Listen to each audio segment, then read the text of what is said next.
শুভ দুপৰীয়া বন্ধু বান্ধৱীসকল, আপোনালোকে বাৰু কি কৰিছে? এয়া দেখিছেনে, কাৰেণ্টটো নাই দেখি বাহিৰতে বতাহৰ তলত, গছৰ তলত বহি আছোঁ বতাহ লৈ। আৰু দেখিছেনে, আজি ইমান গৰম যদিও আকাশখন ইমান ধুনীয়া লাগিছে, পৰিৱেশটো ইমান ধুনীয়া, বহুত ভাল লগা এটি দৃশ্য।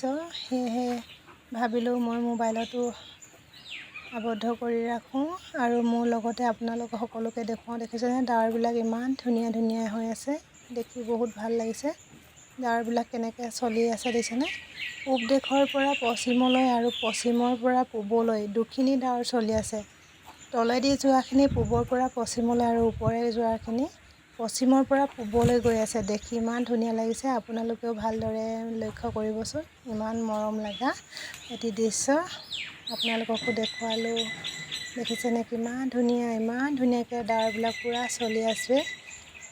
বহুত জোৰত চলি আছে, মোবাইলত ভালদৰে ধৰিব পৰা নাই, তথাপিতো আপোনালোকক মই ভিডিঅ'টি ধুনীয়াকৈ দেখুৱাই আছোঁ। ডাৱৰবিলাক কেনেদৰে চলিছে আপোনালোকে ভালকৈ চালে নিশ্চয় ধৰিব পাৰিব। ইমান মৰম লগা এটি দৃশ্য, বহুত ভাল লাগি গ'ল। ভিডিঅ'টি যদি ভাল লাগে লাইক কমেণ্ট কৰিব দেই।